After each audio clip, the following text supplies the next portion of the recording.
सांगली जिल्हा परिषद समोरील पुढारी भवन शेजारील मेहरबान झालेल्या डॉक्टरांनी मूत्रपिंडाच्या गंभीर उपचारादरम्यान झालेली चूक लपवण्याकरिता 14,65,000 रुपये बिल भरण्याचे मान्य करण्याकरिता समझोता लेख तयार करण्यात आले. 8 वर्षाच्या मुलाला पायरीवरून पडल्याने मूत्रपिंडाला गंभीर इजा झाली. स्थानिक डॉक्टर व तेथून सांगलीतील 2 डॉक्टर असा प्रवास झाला. शेवटी मुलाला पुढील उपचाराकरिता सांगलीत दाखल करण्यात आले.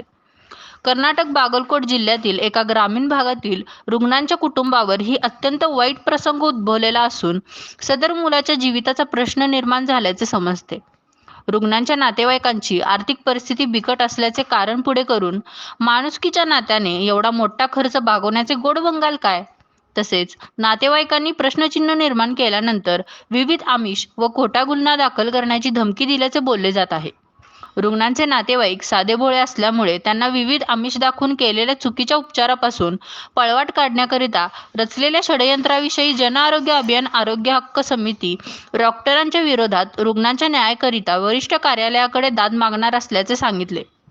रुग्णांच्या हक्काची पायमल्ली करून झालेल्या उपचारादरम्यानच्या चुका लपवण्याकरिता पैशाच्या जीवावर रुग्णांच्या जीविताशी खेळणाऱ्या सर्वच उपचार करणाऱ्या डॉक्टरांची सखोल चौकशी व्हावी याकरिता सदर हॉस्पिटल समोर बेमुदत उपोषण करणार असल्याचे समितीच्या वतीने जाहीर करण्यात आले. जन आरोग्य अभियान रुग्णांच्या अधिकारावर कार्य करत असून डॉक्टर समूहाच्या विरोधात नाही, परंतु वाईट प्रवृत्तीच्या विरोधात असल्याचे समितीच्या पदाधिकाऱ्यांनी सांगितले. सदर घटनेची दुसरी बाजू जाणून घेण्यासाठी आमच्या प्रतिनिधींनी फोनवरून संपर्क साधला असता डॉक्टर म्हणाले, मी सध्या बाहेरगावी जाणार आहे. मी 15 दिवसांनी येणार आहे. तेव्हा आल्यावर बघू, असे या डॉक्टरांनी उत्तर दिले. अधिक माहिती घेऊन येत आहोत पुढील भागामध्ये. आमच्या चॅनलला लाईक आणि सबस्क्राईब करायला विसरू नका. तोपर्यंत पाहत रहा रुग्णवार्ता चॅनल.